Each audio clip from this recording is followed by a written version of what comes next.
Starting with two personal remarks, because Edward and all the others said at the beginning something about the personal background. I recognized that my personal background may be completely different from most or all of you. I lived half of my life in a dictatorship, in an authoritarian system. I'm coming from the east of Germany. This is the reason for a special relationship to democracy.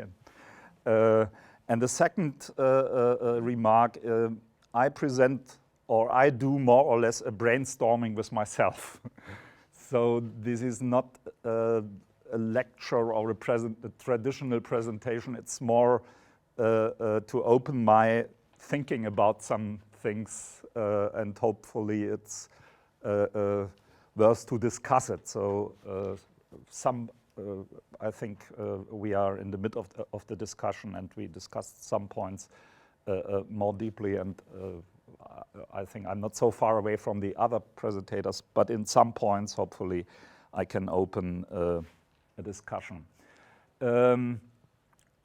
First of all, I would come back to the discussion about the different channels or the different ways of democracy today. We discussed much about representative democracy, about direct democracy, which is about decision, and as I call it, cooperative or deliberative or dialogue democracy, which is about discussion.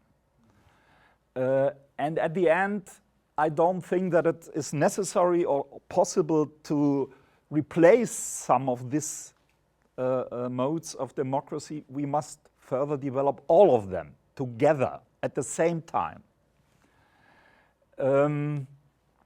There is in Germany at the moment a very positive trend to direct and cooperative democracy in most part of the countries, not in all. That is interesting, but in a federal state, I think normal.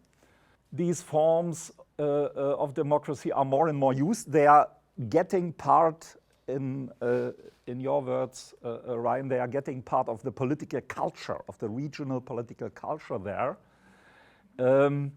But there is a change, let's say, from the unmediated forms to the mediated forms, and the role of consultancy is increasing. So it's not as in the past, let's organize a referenda without any preparation. Now it's more think about how the process should be organized, what kind of deliberate quality we would like to reach, and other questions. The problem in Germany is more or less at the moment a crisis of representative democracy, the dramatic decline in trust in elected representatives at all level of at all political levels. So they a lot of people serve them only representing big interests or lobby groups, not the common interest any longer, but lobby groups. There is a broad public dissatisfaction with them, which is forced by the scandals. We have also a lot of scandals there. And there are also doubts about their ability to govern our complex modern society. They are sometimes look so helpless because they don't find any solution for really complicated problems. Then we had this decline of voter turnout in Germany, but also in other countries, is minus 20% in the last 20 years. In the western part of Germany, from 80% to 60%, and in the east from 60% to 40%. So I think this creates a deep role uncertainty among councillors about their real role. Formally, they are the deciders. They have all right to decide, and they don't need any participation because we elected them for decisions. So this is really a problem. When you interview them, then you feel that they are uncertain. At the moment, they are the weakest actor of local democracy, and there is a conflict of power sharing between citizens and councillors. Because of direct democracy, citizens share power, but it's still unclear to much extent this goes and how is the relationship, what power is concerned, between citizens and councillors. At the moment in Germany, we pin up all hopes on direct and cooperative democracy. This is the plan A for the future, and we neglect a little bit the problems of representative democracy. So I recognize that as a no, as a zero-sum game, but as at the end, if we will be able to develop all three forms of local democracy, then we could have a positive sum game. A crucial thing is the danger, we discussed it in an international conference 2 weeks ago in Budapest, governance without democracy. So there is a strong tendency in our well-developed, welfare state-based societies to develop in a direction that we focus on exclusively on output values. Better, more efficiency, more effectiveness, value creation, problem-solving capacity. You can reach that better without any participation in democracy. It's a technocratic attitude to solve the problem, a technocratic manner, by intransparent bureaucracies, lacking accountability. And here is, I think, one problem for the relationship between the management, the councillors, and the citizens, which is reflected in the debate, in the scientific debate in Germany. Citizens' participation is regarded as an obstacle. It costs a lot. It's a waste of time for the experts. They have better things to do than sitting with the uninformed citizens together for hours. And there is even in the debate, some authors said we have to weniger Demokratie wagen, as you remember the slogan of Willy Brandt, more democracy. And they say, no, the problem is we have too much of them. We have too much participation, too much tools. Nobody knows about the details. So let's get back to expert rule. That will be better. They will find better ways to solve our problems. The second problem I'm thinking about was still discussed here. This is the problem of segmented society and segmented democracy. We are going more and more in Germany to a middle-class democracy. The richer people don't take part in that. It's not necessary for them. But the new trend in the last 10 years is the self-exclusion of the social weaker groups. They do not longer go to elections. And the number is dramatically increasing in the last 2 elections. So they don't go to these representative things. They go to the polls. They don't participate. It's a kind of self-exclusion.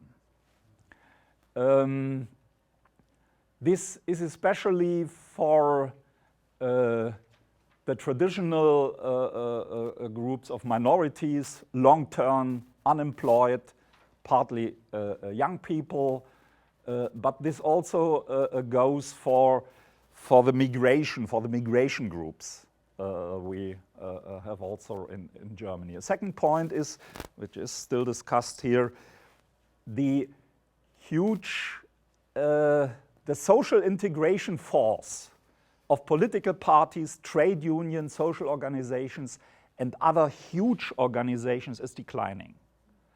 Especially the younger generation is more or less project-orientated. They would like to be involved, to participate in a 3 years project, and not will stay in an organization for the rest of their life. So there is another kind of attitude to be involved in things, to participate. And if you combine that with the higher mobility of the younger people, so then they leave the city, go to another. So we must think over our traditional understanding of participation, because the inhabitants are more mobile at the moment, some groups of the inhabitants, than in the past.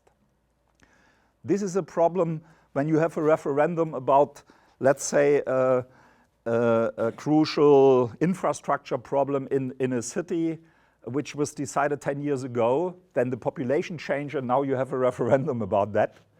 And all discussion is starting once again with new participants. That is sometimes really, really a problem.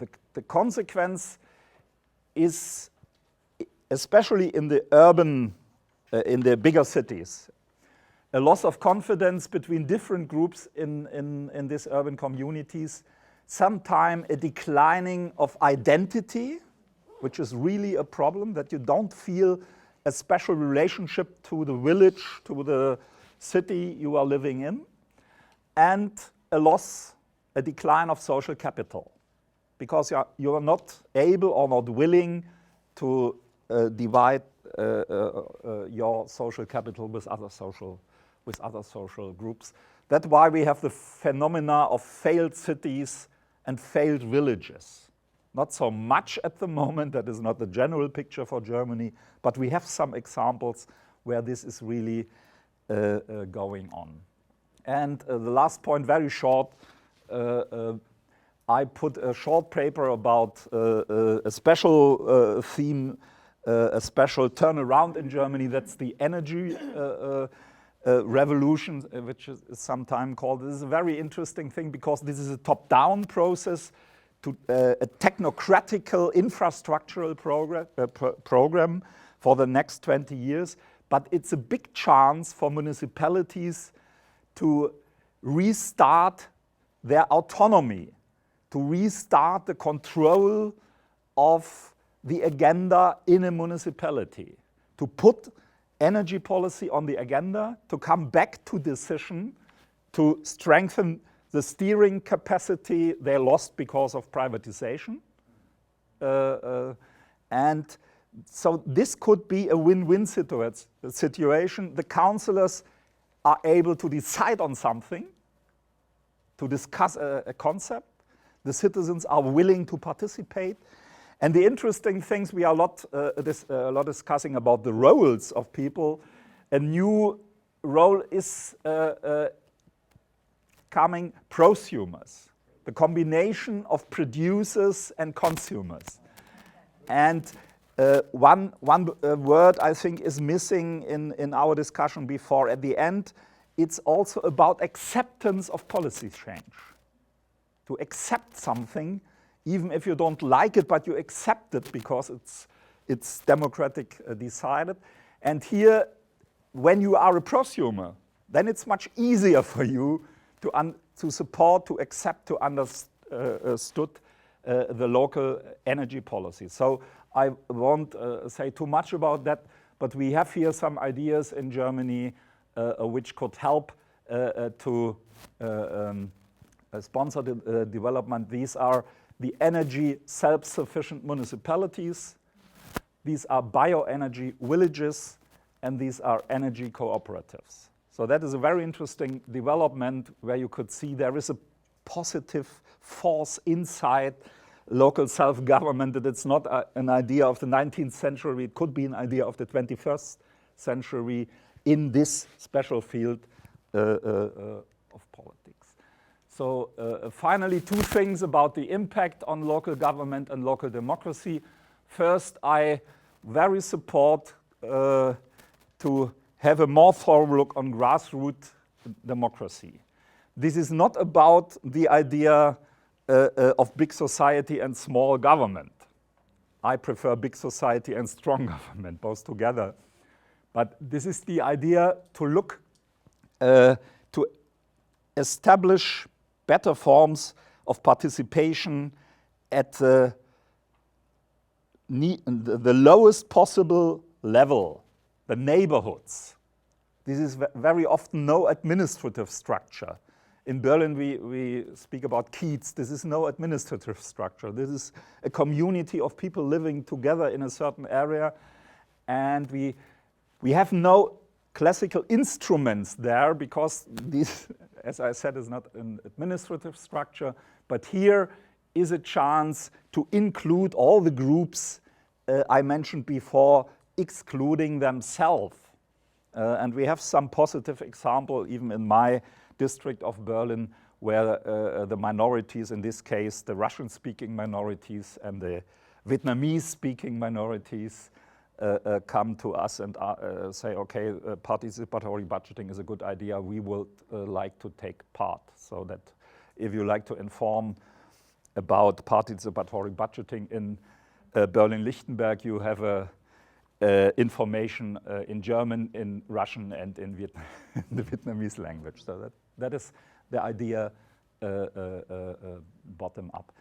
And the next, or the last point is about leadership. I think we mentioned it before. That's a phenomenon. On the one hand, people would like to be involved, to participate, but they are at the same time interested in solutions. And local democracy is about solutions of the people's problems. We discussed it with the blind people, but for all other groups, at the end, it's not enough to have a very deliberate discussion and no solution. So that is really a problem because part of society now think that a strong leader is better able to solve our problems than this curious democracy. So if you discuss it with your students, you can also see that even among them, there is a relevant group thinking that leadership is okay, but it's all the same if it is democratic or not democratic. The main point is we need results. So that's, I think, is very important. So we are at the moment on the way of guided discussion to decision-making platforms. That means not stop at the with organizing a very good discussion process, but at the same time thinking about a very good decision process, so that you can, at the next election or in another event, give all the participants a positive result of all their activities in the process. Thank you very much.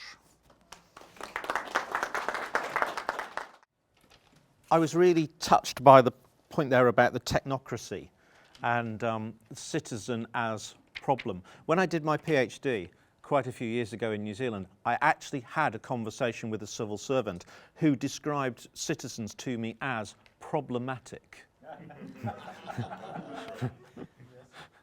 And he wasn't joking. He said they get in the way. I also had an interesting thought. When you talk about the decline in social capital, is it a decline in social capital, or is it a decline in the types of social capital we've been measuring until now, and perhaps a change from valuing the strong ties of social capital to the more digitally enabled weak ties that we're seeing in the issues-based campaign? So I'll leave that as a thought over the room, and just say, Susan tweeted before that what are the elephants in the room? So those of you that weren't following the conversation on Twitter, can you do a little, while we're just having these conversations, look around for the elephants, and if you see them, wave a hand and say there's an elephant. Maybe we should have a little sticks with elephants on them we can wave. So Siv, over to you. Thank you.